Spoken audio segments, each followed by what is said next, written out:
So I don't particularly know why, but I find myself really specifically drawn to particularly unpleasant topics. Now, the topic that I have today is less something that makes people uncomfortable and more something that makes people kind of squirm. Imagine fingernails on a chalkboard. Now, the basis of the topic we're going to talk today is morals, and everyone likes morals. Morals are great. They're fantastic. They're the essence behind all the rules in society and relationship with God.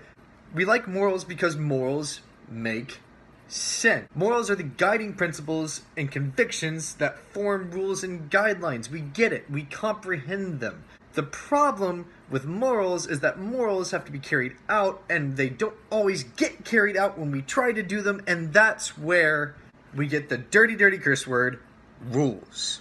Morals are very, very general, but rules are specific. If we took morals, we would apply them to things like the Old Testament. Don't murder, don't steal, don't covet thy neighbor. Those things are understandable. When we get more specific, things start to break down, and over time they make less sense. So, for example, if we were to take just 2 of the 613 Old Testament laws, which is a very overwhelming number, by the way. I am very mad that I had to actually memorize that number. The first states that you can't boil a goat in its mother's blood. The second states that if you see your husband in a fight as a wife, you are not allowed to come up and grab the scrotum of the other fighter that is fighting your husband, or else you'll get your arm chopped off. Now, these rules sound arbitrary at a glance, but if we go back, we can actually look and see the morals behind them and the reasoning behind why these specific rules exist. Now, the reason for the first rule might surprise you.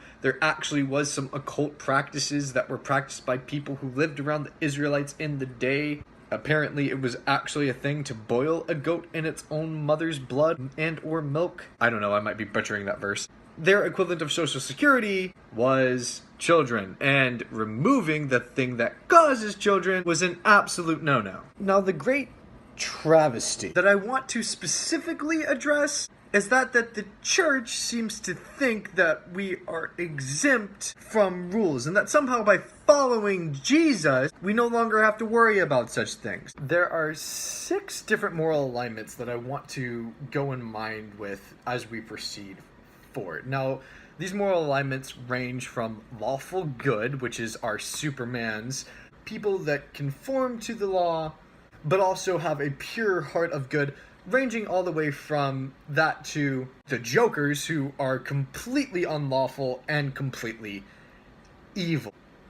Now, our lawful goods could also be represented by anyone who partners with the law and works both inside that law to do good for the people. And a chaotic good example would be more like Batman, and not just because I'm a nerd, but because Batman works outside of the law. The definition of a vigilante is a ungovernment supported person who works for good but isn't operating inside the law structure. They have the gun of power and the heart, the desire to do good, but they don't have the badge of authority to do so within the law. So to explain this, I feel like it's very important to give a couple of biblical examples of some lawful good people and some chaotic evil people and just plain neutral evil people, as well as a couple of people in the Bible who God considered as lawful evil.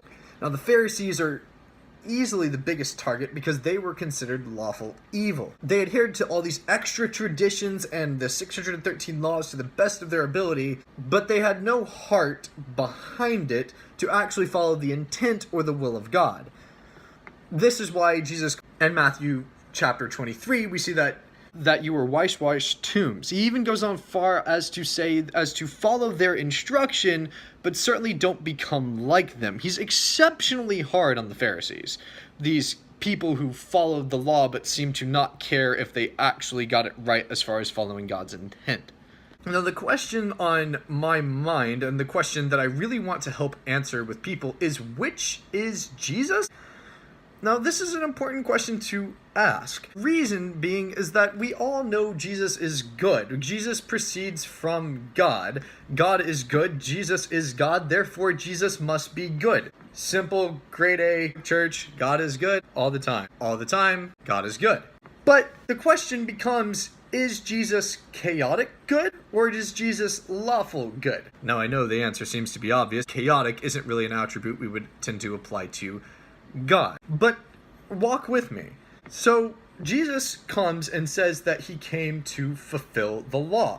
In fact, at the beginning of Matthew 5:17 through 20, he says, I came not to abolish the law, but to fulfill it and fulfill it to the full. He then proceeds for the next 5 chapters of the Sermon on the Mount to change and modify laws which previously existed. This seems to include that he is fulfilling the law, but he's taking it a step further to take these rules, these laws, which will be interchangeable from this point forward, and bring them back to the heart, or closer to the heart, of what God's original intent with these laws were. But the problem is that we see Jesus seeming to be in violation of these laws. In Matthew 12, we see him healing on the Sabbath and not adhering to ceremonial washing. Now, both of these are laws or traditions of the people, and the violation of these traditions and laws seem to imply that Jesus is chaotic. However, in the case of Jesus himself, he claims to be lawful. He says that I came and not to abolish the law, but to fulfill it. He takes it a step further, and for the next 5 chapters during the Sermon on the Mount, he critiques and changes laws and tries to kind of bring them closer to the original intent of said laws, which is God's will. So the question on the table, is Jesus chaotic good, or is he lawful good? And the answer is more complex. Is he chaotic good compared to religions and systems created by man? I think that answer kind of has to be a resounding yes. He seems not to mind adhering to the law when it doesn't affect him doing his job, as we see when he says, rend unto Caesar what is Caesar's. But when it comes to anything that might cause him to have to deviate from God's will or God's law, he has no problem breaking through traditions, rules, and other things that are set up as a means of actually following the original intent of God. Or at least that's what society assumed them to be.